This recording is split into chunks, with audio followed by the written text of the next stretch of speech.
वाह, क्या आईपीओ है। वाह क्या आईपीओ में बातचीत करने के लिए आज हमारे साथ एक और खास मेहमान मौजूद हैं। हमारे साथ बातचीत करने के लिए आज एक मैनेजमेंट मौजूद है। श्री अनुज माथुर मौजूद हैं, MD and CEO Canara HSBC life insurance के।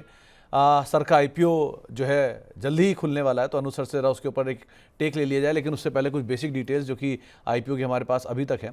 10 अक्टूबर से लेकर 14 अक्टूबर के बीच में ये आईपीओ खुलेगा। 100 से लेके 106 रुपये इसका प्राइस बैंड रहेगा। पूरा का पूरा ओएफएस है, करीब 2517 करोड़ रुपए के आसपास का ये इशू साइज है, जो कि पूरा का पूरा मेजरली ओएफएस है। और इस आईपीओ की प्रोबेबल लिस्टिंग जो है वो करीब करीब 17 अक्टूबर के आसपास होते हुए दिखाई पड़ सकती है। अनुज सर हमारे साथ मौजूद है। अनुज सर नमस्कार, स्वागत है कार्यक्रम में। सर ये सेक्टर तो बहुत बजिंग है, मतलब इस सेक्टर के लिए इतना कुछ है बात करने के लिए, इतनी बड़ी ग्रोथ स्टोरीज के पीछे बैठी हुई है, लेकिन वो जो ड्यू रिस्पेक्ट या ड्यू ग्रोथ आनी चाहिए थी वो अब तक नहीं आई है। फिनेंशियल मार्केट में 18 करोड़ खाते खुल गए, सेविंग अकाउंट में 60 70 करोड़ खाते खुल गए, लेकिन इंश्योरेंस को लेके पेनिट्रेशन अभी भी लो है। और उस सिचुएशन सिनेरियो में अब आप मार्केट में आ रहे हो। सो क्या ग्रोथ स्टोरी, क्या सिचुएशन, कैसा कामकाज, आप ही बताओ।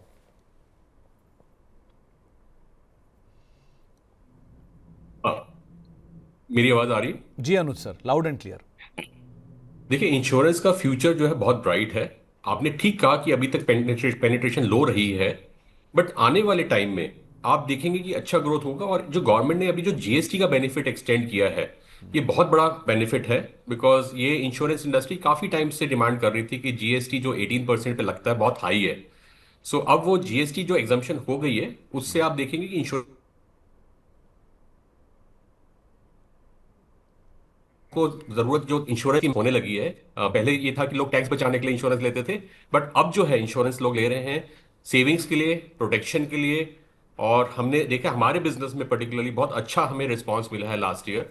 और हमारी ग्रोथ जो है, अगर बात करूं लास्ट 3 इयर्स की, हमारी जो सीएजर एनुअलाइज ग्रोथ है वो रही है अराउंड 17%।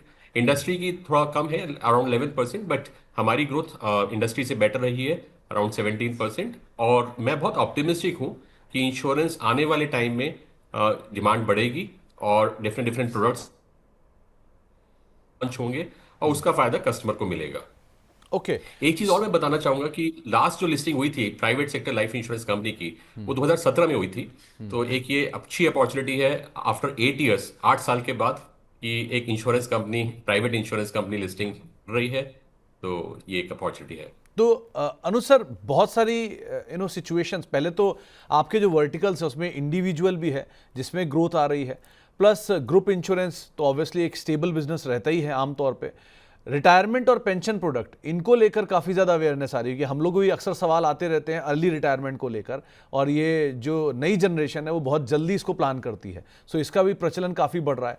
और तीसरा, गवर्नमेंट स्कीम्स को लेकर ये भी एक बड़ी इमर्जिंग स्कीम्स हैं जो over a period of time बहुत एक्सपैंड कर रही हैं। सो ये जरा बाइफरकेट करिए, कैसा रेवेन्यू है, किस साइड पे आप ग्रोथ ड्राइवर को देख रहे हो। बहुत अच्छा क्वेश्चन पूछा आपने।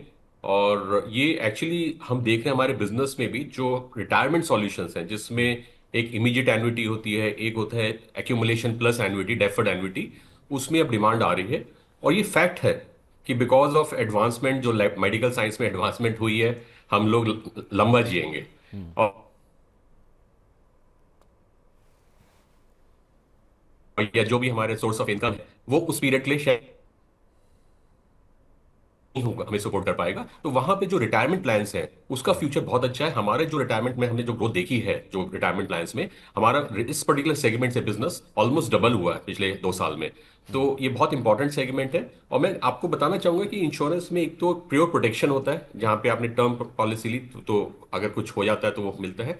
उसके अलावा जो नॉन पार प्रोडक्ट्स हैं वो गारंटीड रिटर्न देते हैं। सो वो भी एक सेगमेंट है जहां पे जिसको अपने 10 इयर्स के लिए, 15 इयर्स के लिए सेविंग करनी है और एक डिजायर्ड गोल है कि बच्चों की शादी करनी है या हायर एजुकेशन के लिए चाहिए, वहां पे जो गारंटीड प्लान्स हैं, ट्रेडिशनल गारंटीड प्लान्स हैं, इनका बहुत बड़ा रोल है।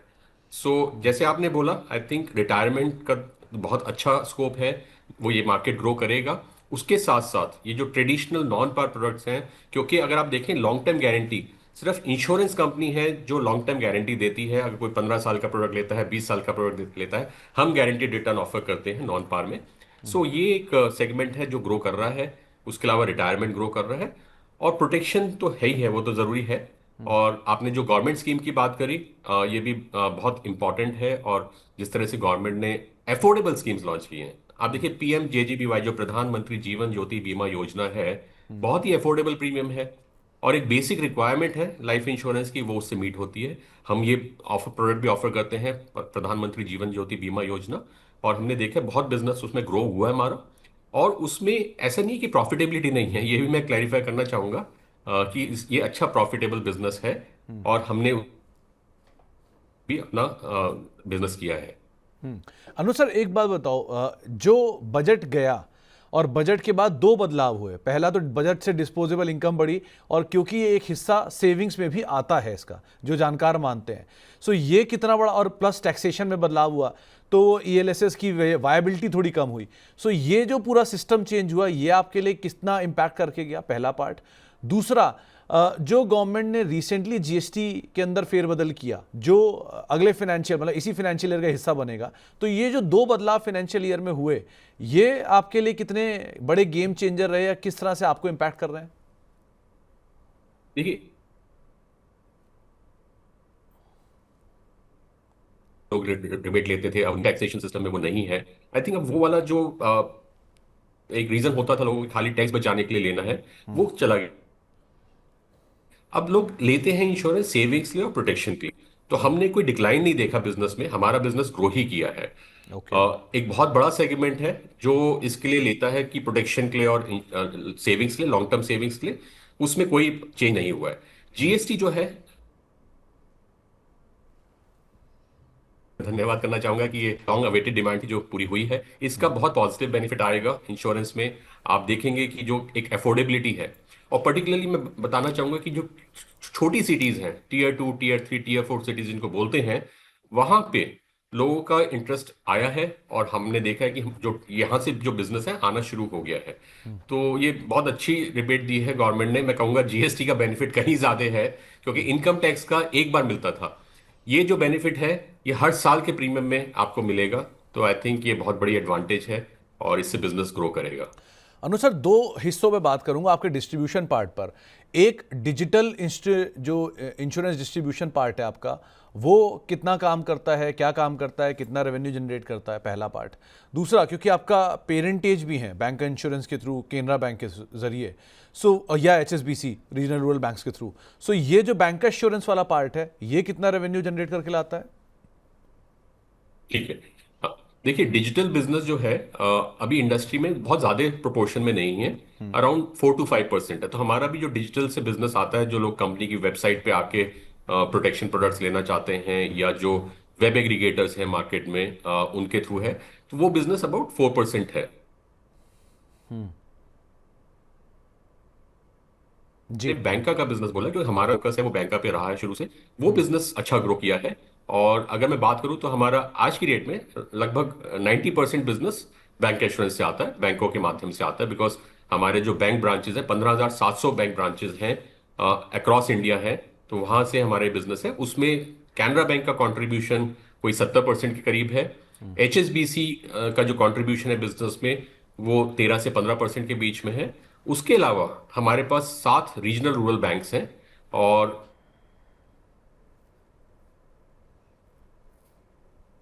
है वो मिला के अराउंड 8% वहां से आता है। सो ब्रॉडली ये बाइफर्केशन है, 90% के करीब बैंक इंश्योरेंस से है। और बाकी ऑल्टरनेट चैनल्स हमको बोलते हैं, उनमें आता है, जिसका डिजिटल भी उनका पार्ट है ऑल्टरनेट का। बट अनुसार, आने ये वाले टाइम में जी। डिजिटल की जो डिमांड है वो बढ़ेगी, more and more customers, because हम सब यूज टू होते जा रहे हैं डिजिटल टूल्स को लेके। तो डिजिटल बिजनेस आने वाले टाइम में बढ़ेगा।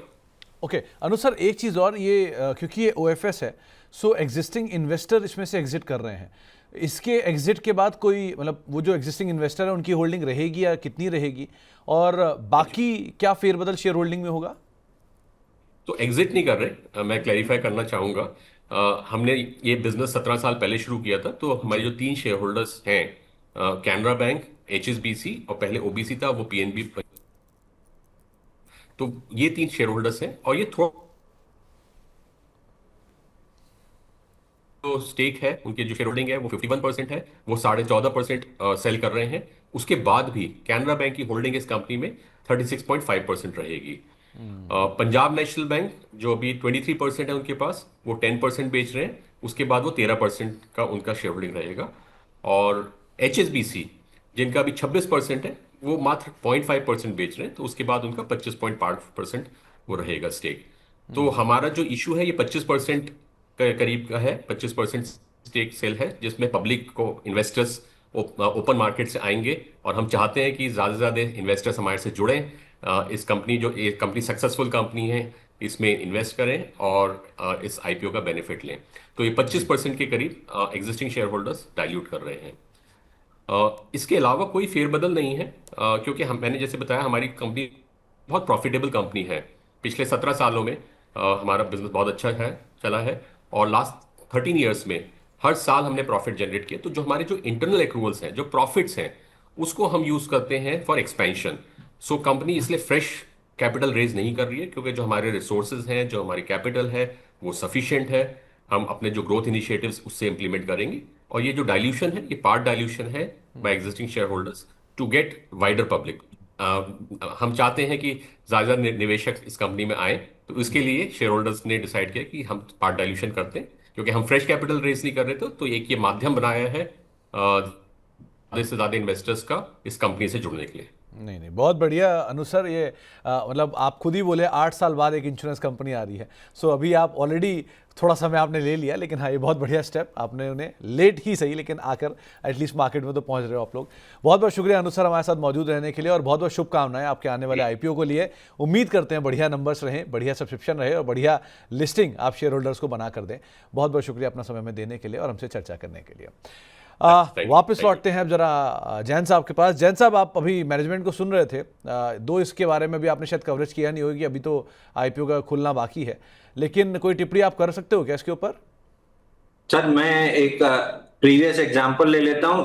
पूरा OFS last time star health का आया था दिसंबर 2021 में, 900 रुपए पे लिस्ट हुई थी। उसके बाद से कंटिन्यूअसली गिरते हुए 340 आई और अभी 484 पे खड़ा है। तो प्रीवियस इतिहास थोड़ा सा अच्छा नहीं रहा है 100% ओएफएस का, तो हम थोड़ा सा इसको अवॉइड करके चल रहे हैं।